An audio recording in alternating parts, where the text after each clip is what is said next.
Marvel Zombies. It starts with a hunger that never ends. In Marvel Zombies, everything collapses in one single infected moment, when a mysterious virus turns Earth's greatest heroes into flesh-eating monsters. Once infected, their powers and their thinking capabilities remain, but their humanity vanishes. After losing control, Spider-Man sobs as he eats Mary Jane and Aunt May. Captain America tears through innocent survivors while still holding on to fragments of leadership.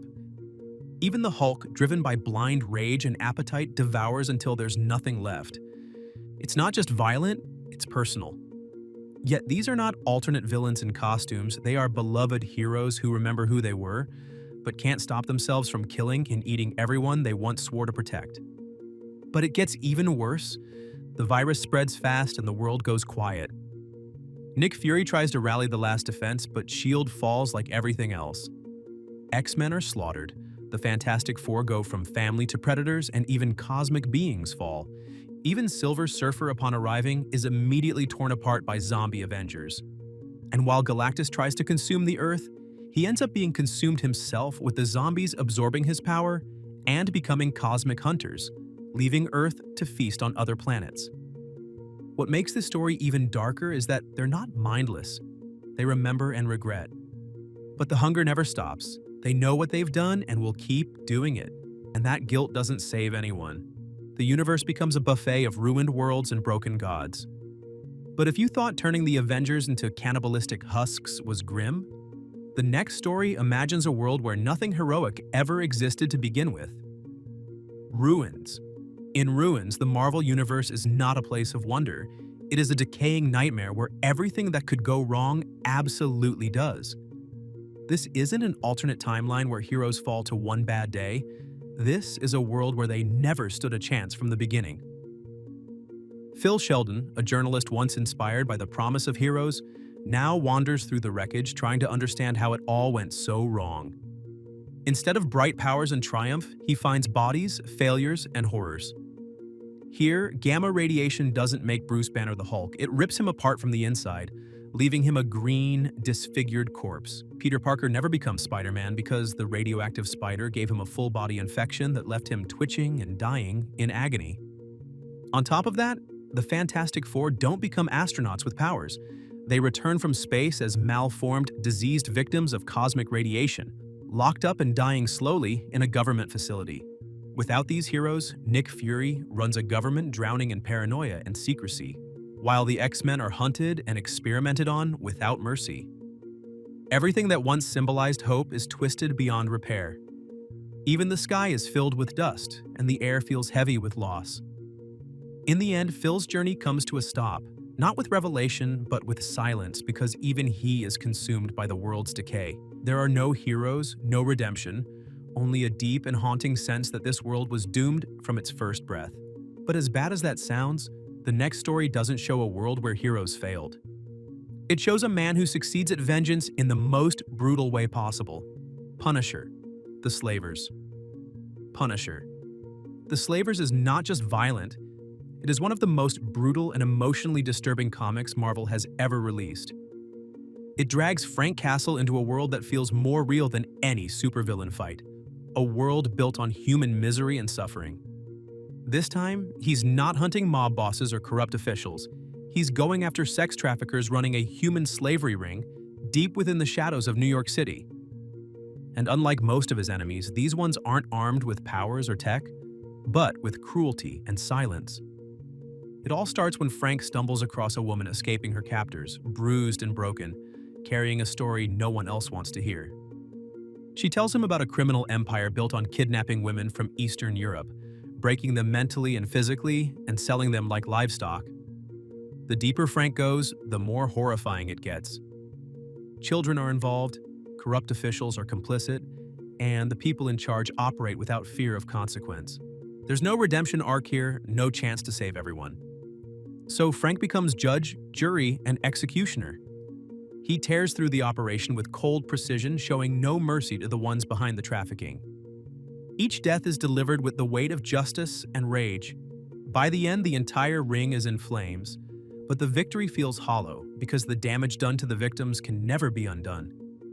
It's a grim reminder that some evils don't wear costumes, and some battles leave scars you can't see. And if you thought this story was dark, the next tale turns the pain inward. SpiderMan Rain. SpiderMan. Rain is what happens when hope dies in silence and the city forgets its hero. Set decades into the future, Peter Parker is a frail, lonely old man living in a decaying New York that has traded freedom for control. The city is now a police state ruled by the Rain, an oppressive regime that uses fear and surveillance to keep everyone in line. Superheroes have vanished, and Spider-Man is just a memory people are too afraid to talk about. Peter has retired, broken by guilt and grief. His wife Mary Jane is gone, not because of a villain or accident, but because Peter himself unknowingly poisoned her with radioactive exposure from years of being close to him. The same power that made him a hero slowly killed the person he loved most. Haunted by visions of her ghost and weighed down by regret, Peter lives in hiding, a prisoner of his own pain. But when the Rain begins to crush the last sparks of rebellion, Peter is forced back into the fight. He digs up his old suit, both physically and emotionally, and becomes Spider-Man one last time. The battle is brutal, with no clean victories or inspiring speeches.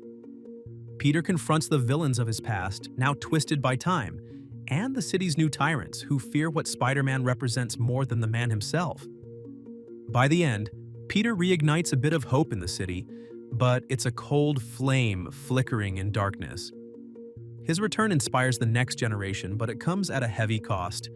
And just when you think the pain cannot go any deeper, the Immortal Hulk rises from the grave to drag us through even darker corners of the human soul. Immortal Hulk. This comic does not begin with a hero's return or a city in need, but with a corpse that refuses to stay dead. Bruce Banner is shot in the head and killed in a gas station robbery, but when night falls, his body rises. Not as a man, but as something else entirely, something meaner, crueler, and filled with a monstrous hunger for truth and vengeance. Unlike the hero version of the Hulk, this one is not a misunderstood giant anymore. He is a creature from horror stories, stalking the shadows, cracking bones and twisting spines, and always coming back no matter what you do to him. Banner dies in the day, but every night the Hulk returns, more brutal and more intelligent than ever before. And the people he hunts are not supervillains or petty criminals, but scientists, corporate monsters, and military men who think they can play God with human lives. The series dives deep into body horror, showing grotesque transformations, melting skin, and regenerations that feel like punishments. Besides that, the Hulk is torn apart, dissected, and locked away in jars, but he always reforms. Each time he gets angrier, not because of rage, but because of truth. He learns of the Green Door, a metaphysical gate to a hellish dimension tied to gamma energy and death itself. And through it, he begins unraveling a conspiracy that stretches beyond science and into cosmic horror. By the end, the Hulk is not just a monster, he is an avatar of wrath, a judgment wrapped in green muscle, punishing those who pretend they are untouchable. But if you thought his wrath was disturbing, just wait until you see what happens when Deadpool decides to kill the entire Marvel Universe. Deadpool kills the Marvel Universe. It begins with a therapy session meant to help Wade Wilson find peace. Instead, it becomes the spark that sets off a massacre. In Deadpool Kills the Marvel Universe, the mercenary with a mouth is taken to the Ravencroft Institute, where the doctors claim they can finally fix him. But it's all a trap. The ones pulling the strings are actually twisted versions of Marvel's own villains, and they want to break Deadpool's mind completely. Unfortunately for them, they succeed. Deadpool snaps, but not in a way anyone expects. He becomes aware that his entire life is a comic book, a joke, a cycle of endless pain written by creators for entertainment. And in that moment, he decides to end it all. Not by killing himself, but by eliminating every single character who keeps the story going. He starts with the Fantastic Four, slaying them without hesitation. From there, it's a blood-soaked spiral.